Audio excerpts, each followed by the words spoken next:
Om Sahana Bhavatu Sahanau Bhunaktu Sahaviryam Karavavahai Tejasvinavadhitamastu ma vidvishavahai. Om Shanti Shanti Shanti.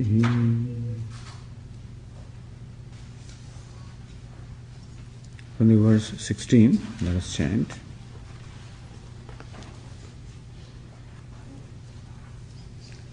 Kim karma kima karmeti kavayopyatra mohitaha tatte karma pravakshyami yajñātvā mokṣyase shubhād karmaṇo hyapi bodhavyam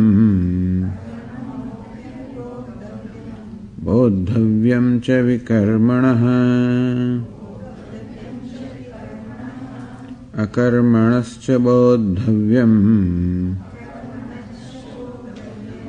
gahana karmaṇo gatihi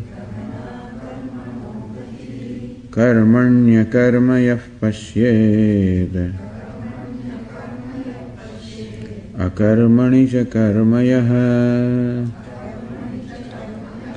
sabuddhiman manushyeshu sayuktah krishna karma krita.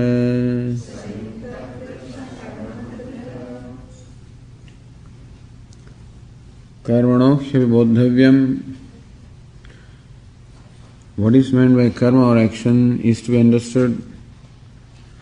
Bodhavyam ca vikarmanaha.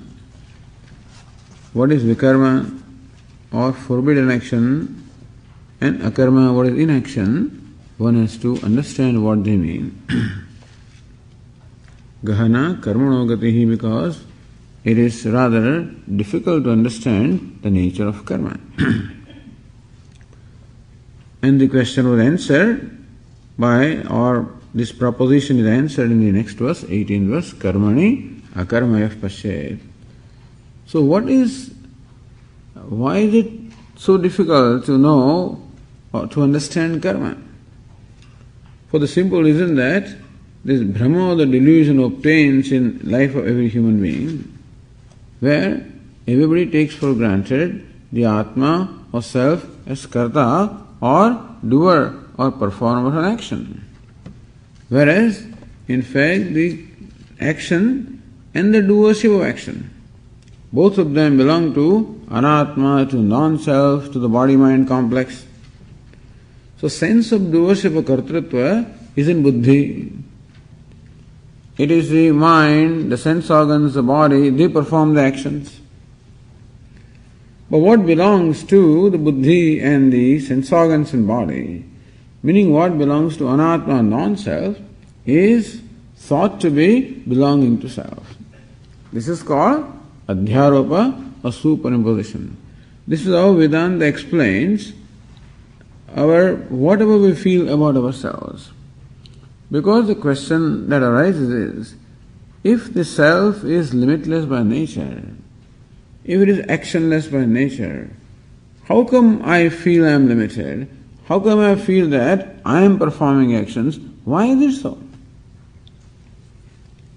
So had this problem not been there, there would be no problem in human life at all. If the self is limitless, and if I knew I am limitless, that would have been wonderful. The self is actionless, if I knew I am actionless, wonderful. But then we take ourselves to be quite contrary to what we truly are. The self is limitless, and I take it to be limited. The self is actionless, I take it to be one who is performing action. Self is free from the idea of enjoyership, and I take it to be an enjoyer. And there is a reason, because somewhere the action is there, somewhere the limitations are there, somewhere the enjoyership is there. Not where I think it is, but somewhere it is there. It is there in this body or in the mind.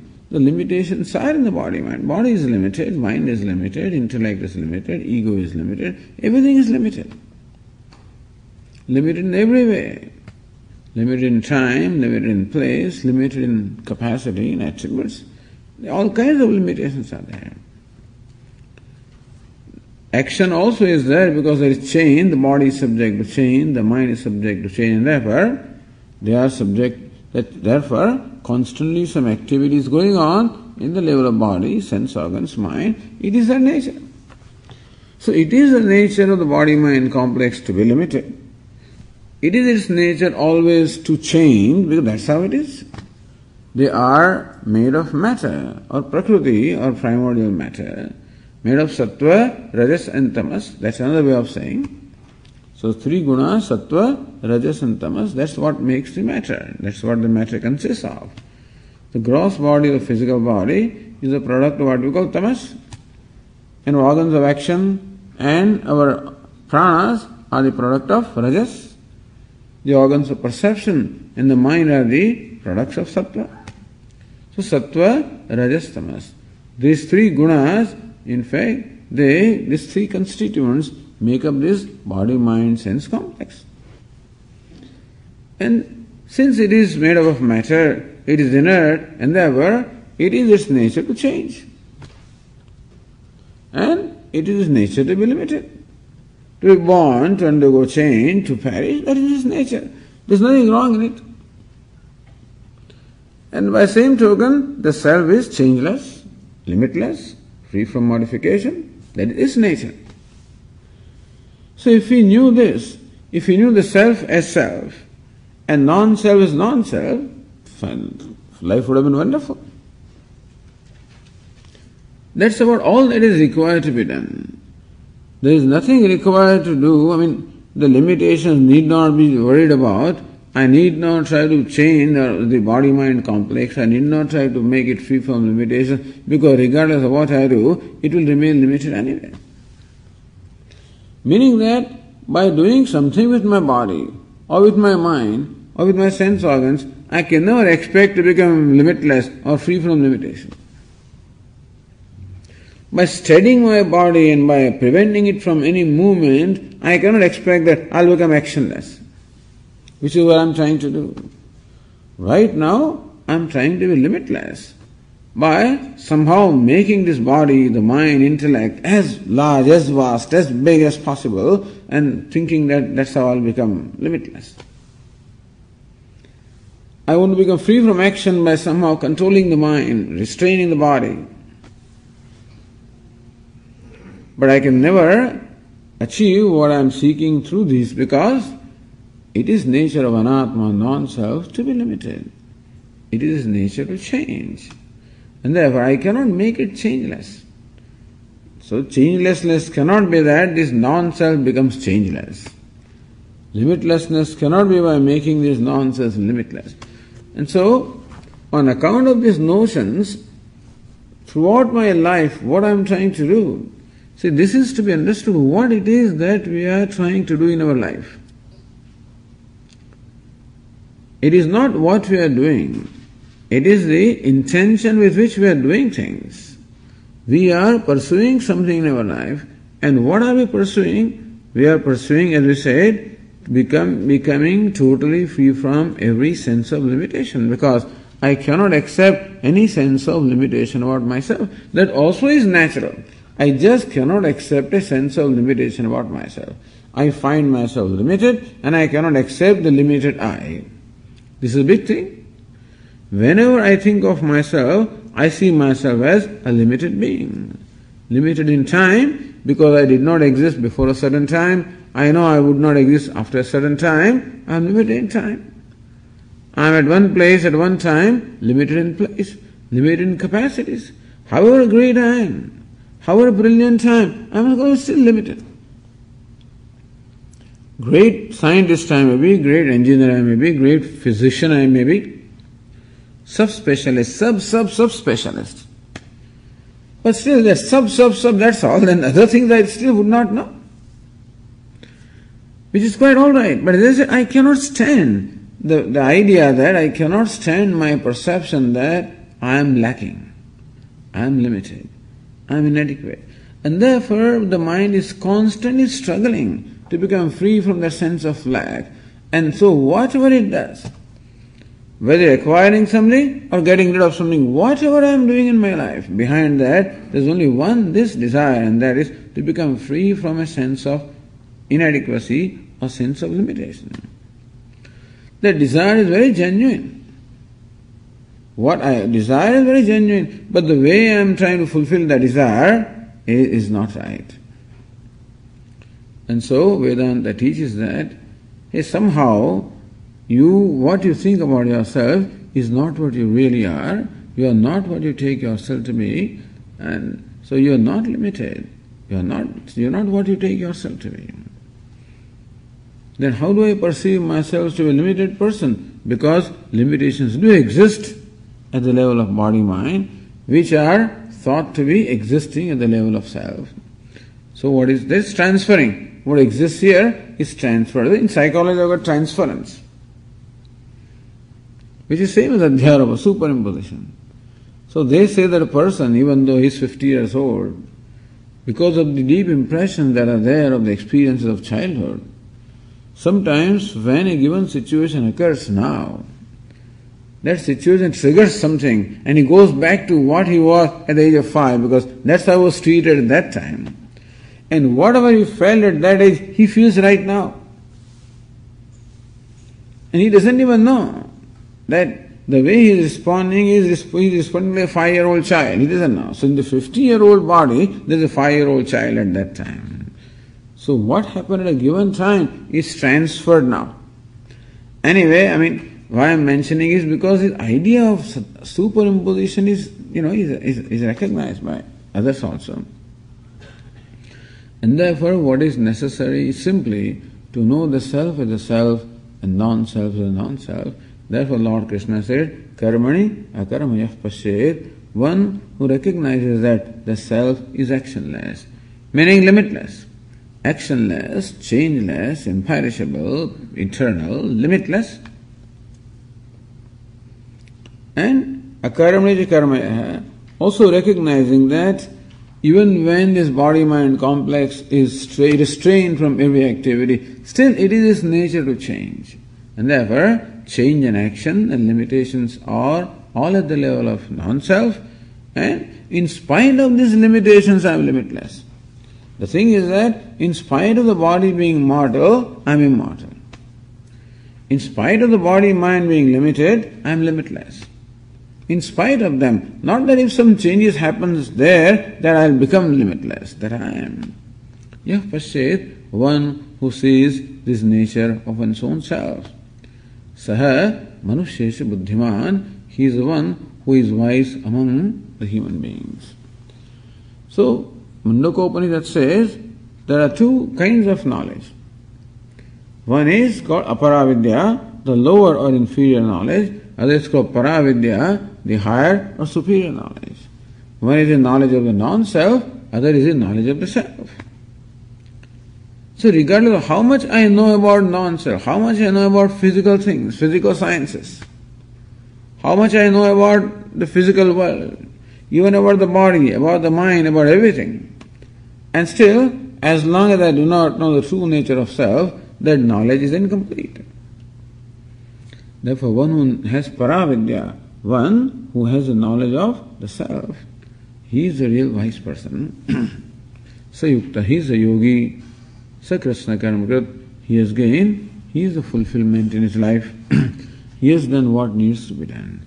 He has known what needs to be known. So Vedanta says that the way to know everything is by knowing the self. So if one wants to know everything, the mind, the intellect has tremendous curiosity, wants to know everything. What is happening in the United States, in Australia, in Iraq, in this, everywhere, what happened? What happened in this fellow's house? Everything it wants to know, poor thing. Vedanta says the way to know everything is to know the self. By knowing the self, you as well know everything. The way to achieve everything is achieving the self. By achieving the self, you have as well achieved everything. Therefore, Krishna Karmakrit, he is the one who has done whatever needs to be done in life. Now this vision, this wise person, is described in next 6 verses. So one who has this knowledge, one who has this wisdom, how does he conduct himself or herself in the world? This is Lord Krishna's style in Bhagavad Gītā, that Lord Krishna describes what the nature of wisdom is. And it also describes how this wisdom in fact becomes expressed in one's life. Because wisdom we cannot perceive. But we can perceive the person who is a wise person functioning and responding to situations in the day-to-day life. And that is of interest to us, because then we can also imitate him. We can also imitate him. We can also try to imbibe all the attributes that or the traits that he has. So what is spontaneous or effortless for the wise person becomes a sadhanam or a means to be practiced for a seeker. What is spontaneous for the wise person, what is his natural trait, is something to be practiced by a seeker, so that someday he can also become wise. So he is like a role model, like a person, like a boy who wants to become a big cricketer, a big athlete. He has his hero, his role model. In his room there are 15 big posters showing different poses, and every day he practices also. He tries to hold the bat in the same way, he tries to run in the same way.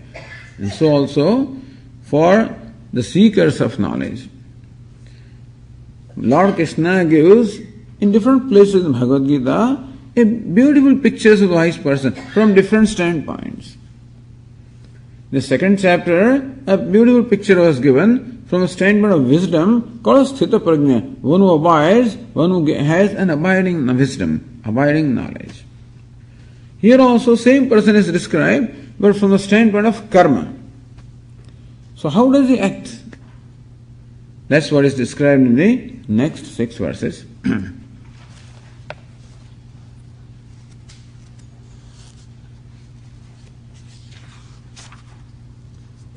We read the 19th verse.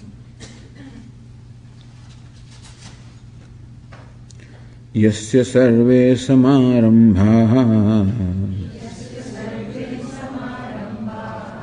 kama sankalpa varjitaha jnanagni dagdha karmanam tamahuh panditam buddhaha.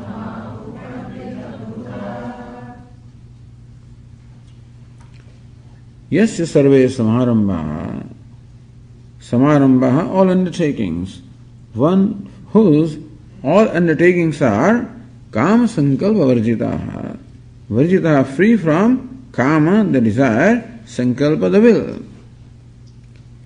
So one, all whose undertakings, all whose actions are devoid of desire and will. So why is it said this way? Because if we analyze our actions, we'll find that generally an action is performed to fulfill a certain desire. So distinguishing how a wise person acts by comparing or describing him in familiar terms of how an ignorant person acts. So we know how we act. What is the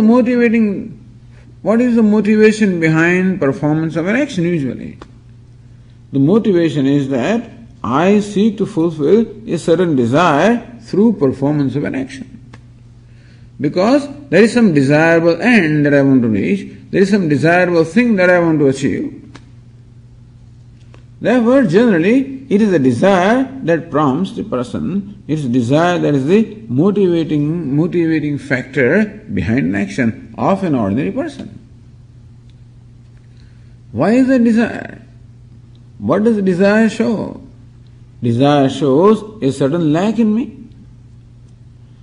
Naturally, one cannot desire what one already has. I cannot desire what I already have. I can desire only what I do not have. And therefore, a desire is an indication that I do not have something, meaning that I am feeling a lack or want because of something, and therefore I want to become free from that lack or want by fulfilling the desire. So desire indicates a lack or a want in a person, which again comes from my perception that I am a lacking being, I am a wanting person, I am a lacking person, I am inadequate person, I am incomplete person, I am a limited person. So basically, what is the source of all the desires, understand, is my perception of myself. I have this perception of myself that I am inadequate. I feel that I am mortal, subject to death, therefore there arises a desire to somehow prolong my life as much as I can. I feel that I am ignorant, therefore there is an attempt on my part to acquire as much information as I can. I think that I am incomplete, therefore I am trying to become complete. So desire usually is to become happier than what I am, to become more secure than what I am, to be bigger than what I am, to be better than what I am. That's what the desire is for. Whether by fulfilling the desire, whether I become bigger or better or happier is a different matter. But anyway, the desire always is to become happier than what I am, to become more safer or more secure than what I am, more comfortable than what I am, more complete than what I am, more free than what I am, to be better than what I am, because I am not good enough as I am. Basically, I am not good enough as I am in my own perception. I am not satisfied with the way I am, and therefore some change is needed in me. In order that, as a result of that, I'll think that I will be satisfied or happy with myself. So all the desires have their source in my not feeling happy with myself, because of my perception that I am inadequate or I am limited. So that's the original sankalpa. Sankalpa means this particular thought, this particular conclusion, the conclusion or what we call opinion or the notion or the judgment that I am incomplete, I am inadequate. That is the source of desire. Because through fulfillment of desire, I always am attempting to become free from some inadequacy, some incompleteness. And that desire then prompts me to perform the action. Because I cannot live with desire for a long time. Desire is like a bug entering my ear, and I cannot live with that because it makes me restless. And so also, when a desire arises in my mind, I become restless, and therefore somehow I have to fulfill it, to get rid of it. Like a little child which keeps on nagging. Once it wants something, then if you don't fulfill that need, it keeps on nagging you. Mom, may I have a candy? No. Shut up, stop it. May I have a candy after 5 minutes? I told you no. And after 10 minutes, may I have a candy? How long will you say no? And particularly when your friend has come and then he says, may I have a candy, ma'am? Then it's very embarrassing not to say no. All right, have it. So somehow it will create condition to fulfill its desire, and so the mind is like that. Somehow or the other it will fulfill its desire. If right now I don't respond to it, again it will arise tomorrow. Once a desire for car has arisen, because I'm dragging my feet all every day, I'm traveling in the bus, hour and a half commuting. So far away it is. It takes 3 hours both ways. If I had a motor car of my own, just 20 minutes. Going and 20 minutes coming. I can save such a lot of time. So comfortable. And so I wish to have a car. Then I says, no, where is the car? It's so expensive. You have to get loan and do all kinds of things. I, quieten my mind. Next again I am standing at the bus stop waiting for the bus. One bus comes and doesn't take me, second bus comes, does not take me, and I'm frustrated. And my friend goes in the car doing this to me, He's going in a different direction, he can't give me a ride, But anyway, he has a car and I don't have. So again the mind says, hey, I want car. This is how someday it will make me buy the car, by hook or crook. So this is all actions therefore of an ignorant person are prompted by desires, and the desires in turn are a product of my sense of inadequacy or incompleteness about myself, because I perceive myself as an inadequate or incomplete being. So kama and sankalpa. Kama is the desire, sankalpa is this notion or this conclusion about myself. Now the wise person also is performing action, as I also do. So he seems to be doing the same kind of thing that other people do. Not that a wise person does some different kinds of things. He also has hands and legs and speech, and also he does same thing, similar things.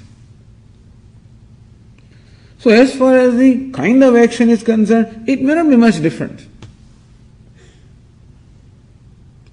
But what is different? Different is what motivates him to do things. Lord Krishna says, Yasya sarve samarambha, all his actions. Kama sankalpa varjitaha. There is no desire behind his action, meaning that there is no personal agenda. By desire we mean a personal agenda. There is no personal agenda. He has nothing to accomplish personally through performance of an action. How come he does not have a desire for any personal achievement? Because he doesn't have sankalpa. He does not have this notion that I am an inadequate person. Having known, now having understood the true nature of himself, having recognized the fact that I am what I am seeking to be. This is how the wise person realizes. All the time I was trying to become limitless. I realized that limitlessness has been my nature all along. When the 10th man recognizes I am the 10th man, so also the wise person sees this fact that the happiness which I was seeking is my own self. That being the case, there is no need to become different from what he is, because there is a total acceptance of himself. So this is what the wisdom does. The wisdom of the knowledge brings about a total acceptance of myself, a total comfort with myself. Because normally I suffer from a sense of non-acceptance of my own self. He is content with himself. Atmaneva atmana tushtaha. Totally satisfied or contented with himself, because contentment is the nature of the self. And therefore, he is no sankalpa that I must achieve this, I must do that. No such sankalpa or no such resolve is there. That I want to be better than what I am, I want to be bigger than what I am, I want to prove myself to the world, whatever. No such sankalpas or no such wishes are there. And therefore, no specific desires for becoming better, becoming happier, becoming more secure. No such desire is there. Then why does he do anything? Well, what happens is that even a wise person also is alive because of his prarabdha or because of his destiny. Because wisdom is not opposed to this body. Wisdom is not opposed to living this life. And so, after wisdom also, he continues to live because this body is born with its own agenda, which is what we call destiny. And only when that agenda will be over, then the body will drop off. Until then, he is alive and therefore he is functioning. Sarve samarambaha kama sankalpa varjitaha. But then there is no binding factor behind the action. So an action becomes binding whenever an action is performed with a purpose of a personal agenda. In this case, there is no personal agenda and therefore his action is not a binding action. So Lord Krishna wants to teach Arjuna, understand that just because you perform an action doesn't mean that the action will bind you.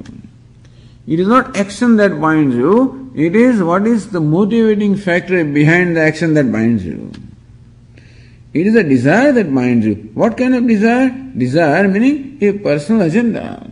Desire to be happier and become bigger than what you are. That's what binds you. Because that is arising again from your false perception of yourself. Arjuna thinks that it is karma or action that binds. Therefore he wants to give up the action. Lord Krishna is teaching all along. It is not the action that binds. It is not result of action that binds. It is nothing that binds. Nothing outside in the world that binds you. Not even your body. Nothing binds you. It is merely your wrong notion or wrong perception that binds you. So what makes an action a binding action is when the action is performed with a desire or a personal agenda. So that is when the result is judged as either successful or failure. If there is an agenda, suppose I perform an action with no personal agenda. Understand that performing an action with a purpose is one thing, and performing an action with a personal agenda is a different thing. When Lord Krishna says that become free from attachment to the results of the action, it means that have no personal agenda with reference to the action. Perform an action because you should do it. Perform an action because it is a duty to do. That's all. So if you have no agenda, then how can I perform action? Because it's a duty. It's a privilege. It's a privilege to do things. So do that. Not because doing this will bring me some personal gain. Just do it because it's a privilege to do. Lord Krishna says, enjoy what you are doing. Perform an action as an offering, as a worship. Perform an action as your own contribution. And don't ask anything as a reward. But human mind is always utilitarian. It always wants to seek a benefit for whatever it does. It doesn't do anything free. In my mind there is always calculation. A little thing also I do. In my mind there is always calculation. What am I going to get? What is in it for me? That calculation is always there. Even though it may not be expressed, people out in the world out there may not recognize it. It's always there. Some personal reward, some personal agenda is always there. As long as the person is ignorant. Lord Krishna says that don't do that. Perform an action for the sake of action, because it is your duty, because it is your privilege, because it is your place to do. Wise person has no such duty also. He just does because he is spontaneously in tune with the order. So whatever the order does, it expresses itself through him. That's what he winds up doing. So wise person actually becomes an instrument in the hand of what you call infinite wisdom, in the hand of God. And so whatever Ishvara or infinite wisdom makes him do, that's what he does. He doesn't have a personal sankalpa. So sankalpa of Ishvara becomes his sankalpa. He becomes a very fit instrument in the hand of Ishvara. And therefore, Ishvara can fulfill his scheme through this person. Because he offers no resistance. An ordinary person offers resistance by bringing in his own personal agenda, which may not generally coincide with Ishvara's agenda. See, Ishvara has a certain agenda also. What is Ishvara's agenda? What will be Ishvara's agenda? Ishvara, and Lord Krishna says, I am the father and mother and grandfather of this whole universe, which means that all these living beings are my children. So what will be his agenda as a father? He would want, naturally, the well-being of all his children, and not of only a few children. That is his agenda. What is my agenda? Well-being of myself. That's all. Of this upadhi. That's my agenda. That's the reason why I always throw a little monkey wrench in Ishvara scheme because of my selfishness. That is why human being creates so much chaos everywhere. But the wise person has no agenda left of his own. Therefore, Ishvara's agenda becomes his agenda. And therefore, whatever he does becomes spontaneously a means of well-being for all. Because he does not seek any well-being or any reward for himself. So wise person also acts. He also does things. Not because he has to accomplish something, because Ishvara functions through him. Ishvara functions through us also. But in between we do not allow his desire to flow through us. We put some obstacles by way of my ego and ahankara and mamakara and mine and I, etc. The wise person doesn't do that. That's all. Like a flute allows Lord Krishna to release whatever kind of music he wants to play. Flute offers no resistance. An instrument offers no musical instrument, offers no resistance to the musician, and so the musician can play whatever music he wants to play. And so also, wise person simply becomes an instrument in the hand of the Lord and allows the Lord to play his music through him. Because he has no personal desire, he has no personal agenda. Why is it so? Jnanagridagdha karmanam. The second line says, because his karma or the sense of doership is dagdha, is burnt because of jnanagni, because of the fire of knowledge. In fire of knowledge, his sense of limitation or sense of individuality is destroyed. Because individuality is, as it is, a false notion. And just as in the knowledge of a rope, the snake which is a projection goes away, so also in the wake of knowledge of itself, his notions that I am a doer, I am an enjoyer, they all disappear. But Swamiji, if he has no notion of a doership at all, how can he function? Some kind of notion he does have. Like an actor deliberately imposes upon himself the notion of a beggar. That's when he can do the begging on the stage. So also a wise person is what we call a working ego. Not a binding ego, but a working ego. Just as an actor has a working ego, like I'm a beggar. Therefore, he sort of imposes the idea of a beggar upon himself and acts as a beggar would. And so also a wise person has a working ego, which allows him to function as an individual in this world. From his standpoint, there is no individuality. Like, from the standpoint of the actor, he is not a beggar. But for the onlookers, he is a beggar. And so also, from his standpoint, the wise person doesn't have the sense of individuality. But then, from the standpoint of onlookers, looks like he is functioning as an individual. Jnanangi dagdha karmanam. One whose sense of doership is burnt, meaning, in Vedantic language say, it is badhitam, it is negated, falsified. Because ego is false, and therefore, in the wake of knowledge, whose ego has been falsified, tamahuhu panditam buddha. Buddha, the wise people call him the wise. And so, says the sages call that person wise, buddha. Because only sages can recognize the wisdom. Other people cannot recognize, and therefore, they call him wise. So, this certificate should come from the right place. As Swami used to say in the olden days, so and so is called Maharshi. Who calls him Maharshi? Maharshi means a great Rishi, great sage. Who gave him the title? He says his driver gave him the title. So where the title comes from also is important. Here the title comes from the sages, and because those who have the right perception, they see that this is a wise person. So he is called Pandita. Pandita means a wise person. So Lord Krishna used the word Pandita in Bhagavad Gītā in several places to mean a wise person.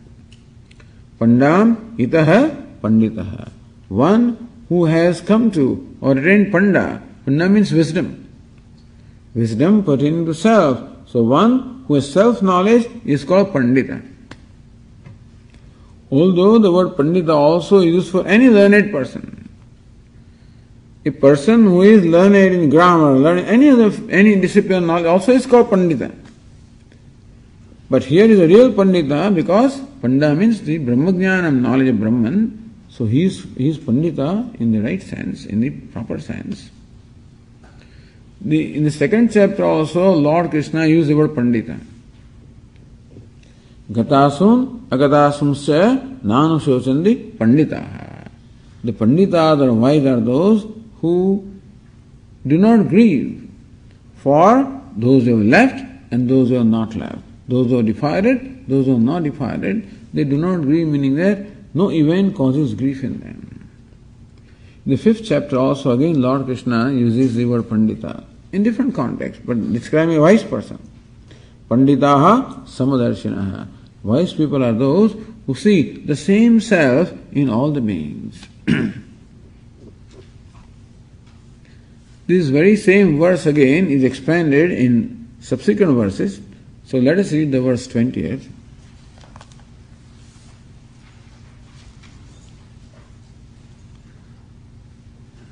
Tyaktva karma phala sangam nityatrupto nirashrayah karmanyabhipravrittopi naiva kinchit karoti saha.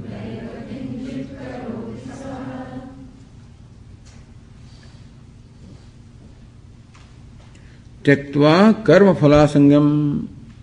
Tyaktva, having given up, asangam, deep attachment to karma, action, and phala, the result of the action. So having given up any attachment to the action and the results. Again, describing the wise person from the standpoint of an ignorant person. Because an ignorant person or ordinary person, when he performs action, he has attachment towards the results. Meaning that he wants only certain results from his action. He wants success, he does not want failure. When you perform an action, when result becomes important for my feeling good about myself. When I perform an action, when the result of an action becomes important for my feeling good about myself, then I would say that is the attachment to the result.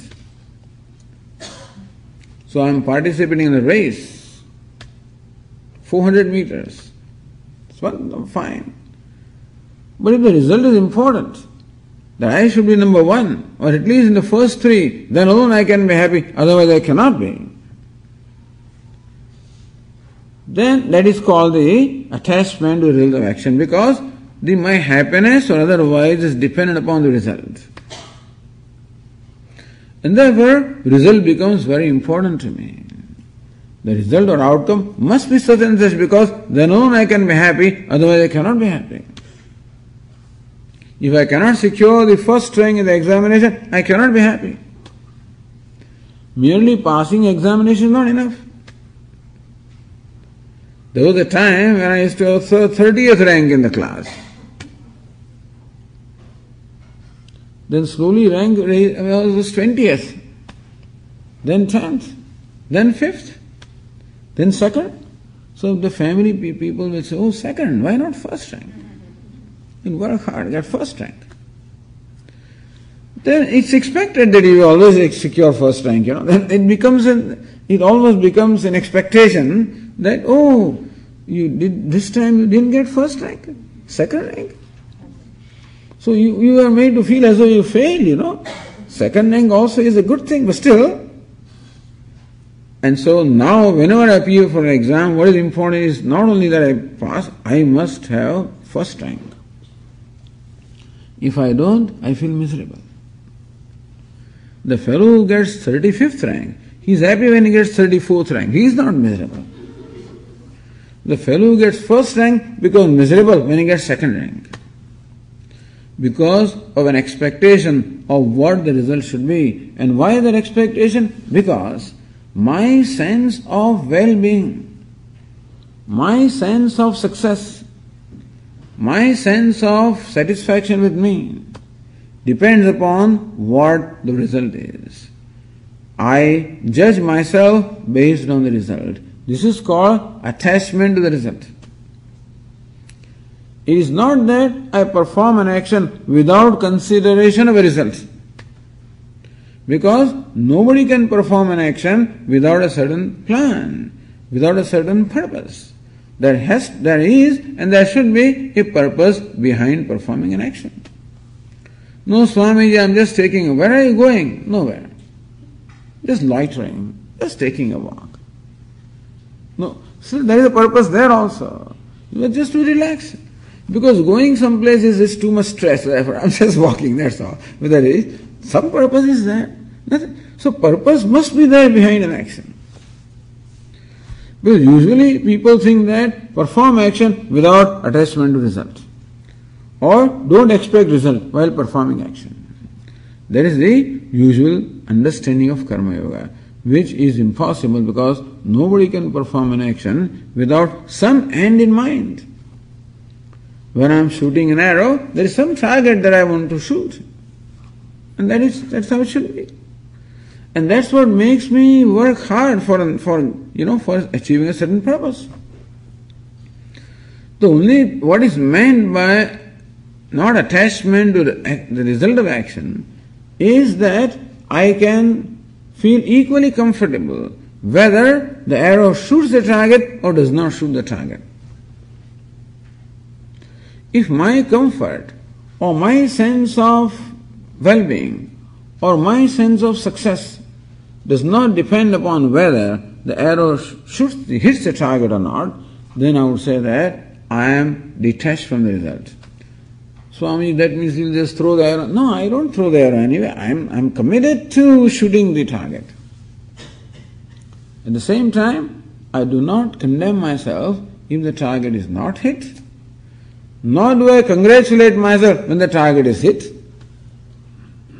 because I give to Ishvara the authorship of creating the result.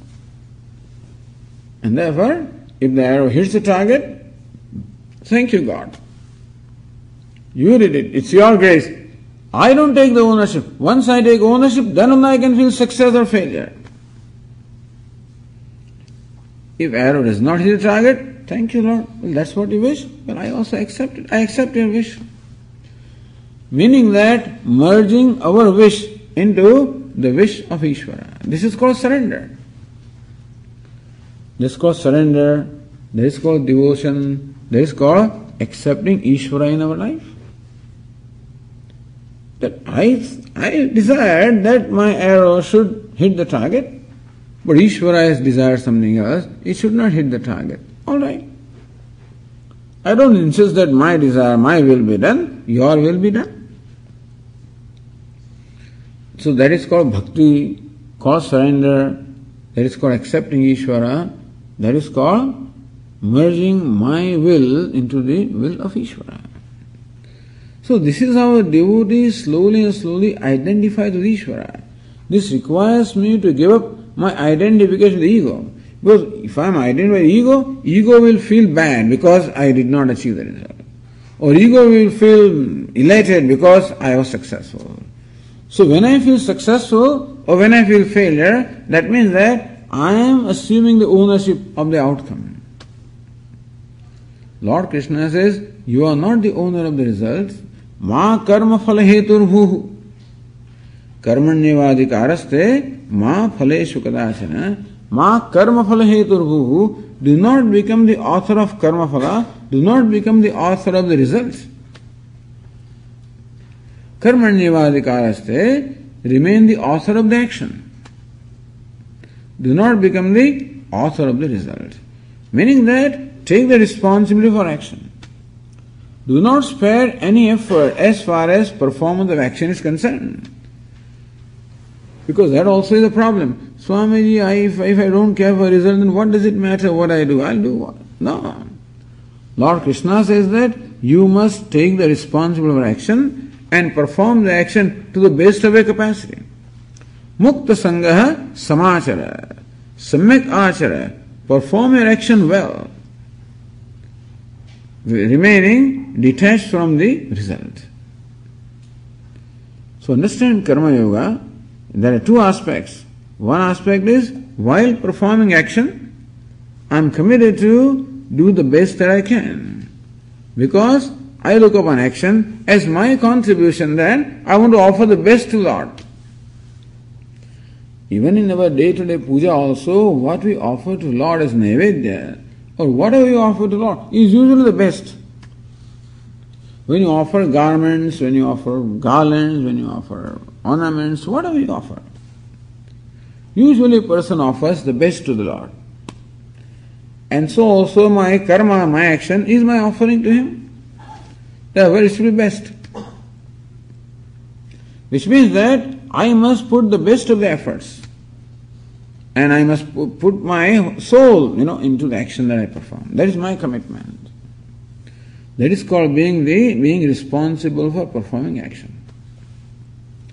As far as outcome is concerned, I give the authorship to the Lord. Whatever outcome He gives is acceptable to me. Because my satisfaction comes from my effort rather than from the outcome of the effort. A karma yogi seeks satisfaction from what he does rather than what he gets. Satisfaction of what I offer, not what I got back. So this is how it complete transformation in our mindset. This process brings about a slow but certain change or transformation in mindset. That hard wiring. What is hard wiring? What is in it for me? That has to change, and then what can I do with this? How can I make my action the best offering?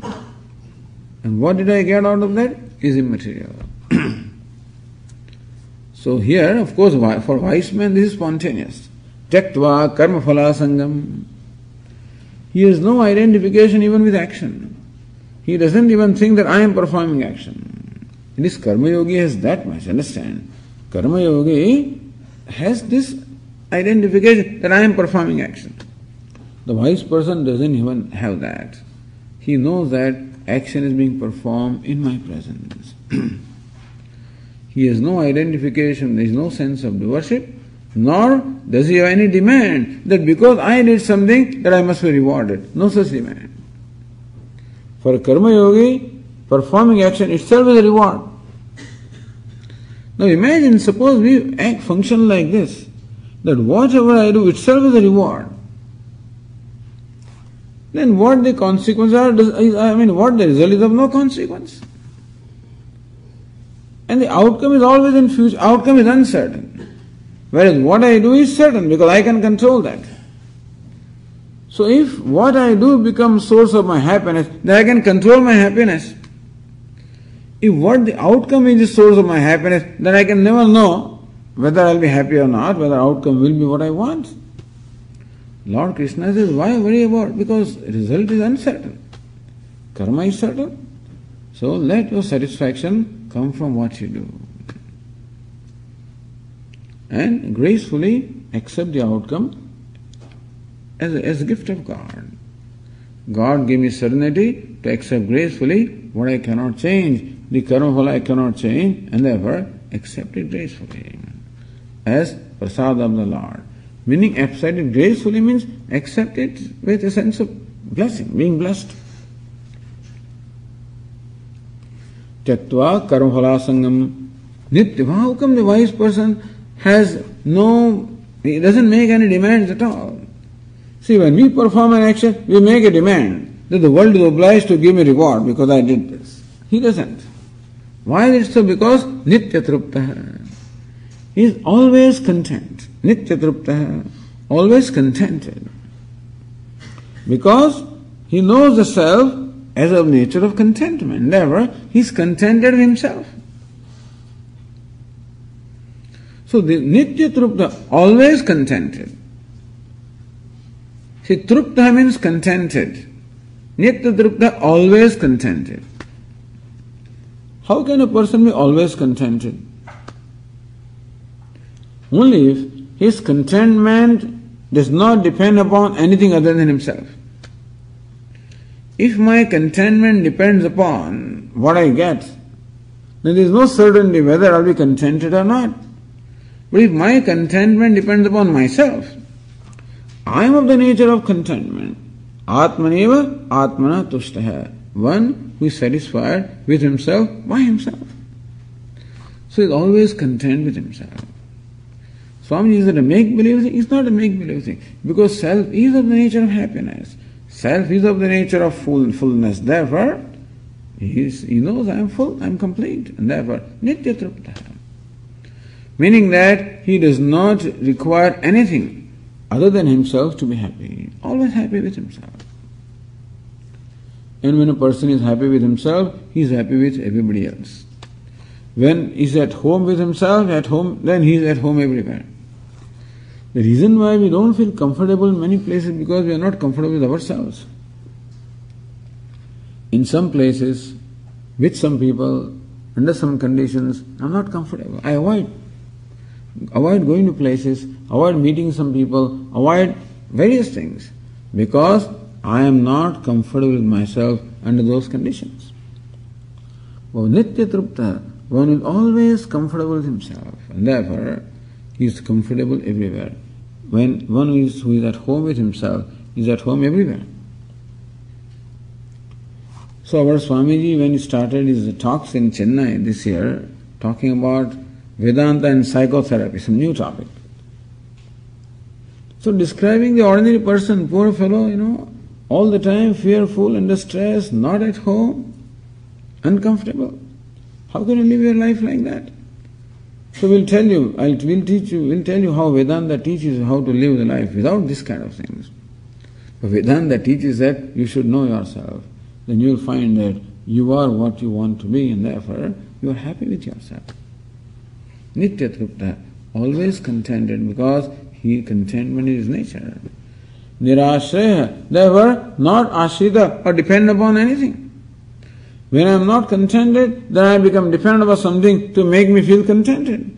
When I am not happy, then I need something to make me happy. So an ordinary person always looks at the world and various means to make him happy. Nirashraya, this person does not depend upon anything for his happiness. Because happiness is his own nature. Nitya Trupta, that is the reason why. Because he is Nitya Trupta. Because he is totally content or happy with himself, therefore he has no attachment to karma phala, he doesn't seek any reward. Nirashraya, because he is independent of anything, therefore he has no sense of agency also. Karmani abhipravrittopi neva kinchit karoti saha. A person like that, even though he is fully engaged in action, saha neva kinchit karoti, in fact he does not do anything. Lord Krishna says that a wise person, even though fully engaged in activity, that is from the standpoint of onlookers, from his own standpoint, neva kinchit karoti, he does not do anything at all. From his standpoint, he knows, I do not do anything. I am just a presence. In presence of I, everything gets done. This is amplified in the 5th chapter, where a wise person says, neva kinchit karomidi, I don't do anything. While seeing, hearing, talking, eating, drinking, he says, I don't do anything. It is sense organs which interact with the sense objects. And I am just merely the witness of everything. So, karmani abhipravrittopi neva kinchit karoti sa. So these verses and the subsequent 4 verses also describe how the wise person functions. What is his mindset? Basically, Lord Krishna describes his mindset. And why they describe so that we can also try to create that mindset in ourselves. So now, while performing an action, we can ask our mind, so whether the mind is performing an action with some expectation or not? Is it seeking some personal reward? At least we can become familiar with the trends of the mind. Before doing anything, first thing is to understand our own mind and see where a built-in desire or built-in demand for a reward is there. So we should become first familiar with that and then slowly change the trend of the mind. While performing action also, we should also make the mind see that the action is performed in the best way. That you enjoy the action. Enjoy whatever you have to do. Recognize the great privilege to do something. Because a human being is the only one who has the privilege of performing deliberate actions. The rest of the creation is all working instinctively. They don't have the freedom. So you have the freedom, and therefore enjoy that. Enjoy the act of performing action. O mind, do not all the time worry about what the outcome will be. Do the best that you can, and the rest will take care of itself. A good action can never go unrewarded, that also you can be sure. Even if you do not get the reward right away, someday it will come. Because the cause and effect law is there, therefore it has to work out. So a devotee will say, I did something and Ishvara decided that the result should not be what I want. Okay, maybe in fact it's no good for me. Sometimes what we desire may not be good for us, therefore it's not given to us. When you go to an Ayurvedic physician, he always gives you bitter medicine and you take it because you recognize that is for your good health, for your well-being. And so also sometimes Ishvara gives you bitter medicine also. Must be good for me because of this trust. And so devotee accepts everything. Thus, we become familiar with the workings of our mind, and Lord Krishna teaches what we should do. By describing what is spontaneous for the wise person, in effect, Lord Krishna is saying what we should do, what kind of effort should we make to bring our mind also in alignment with what a wise person does. So that is the way of becoming wise. That's the way of becoming happy. Understand? Becoming wise means becoming happy. This is the only way of truly becoming happy. Because what we are progressively doing is progressively removing the inhibiting factors that inhibit our happiness. As I said, if limitless is my nature, how come I don't feel limitless? Because of these habits of the mind. Because mind is always looking out there for happiness. It is that extrovertedness which actually deprives me of the nature of myself. And therefore, this deliberate transformation in the function of the mind, so that slowly and slowly removes the inhibiting factors, and we slowly own up the happiness which is our own nature. It is not that it will happen someday. To the extent that we have made some change, the reward is immediate. To the extent that some selfishness is given up, some demand is given up, right away you will find satisfaction.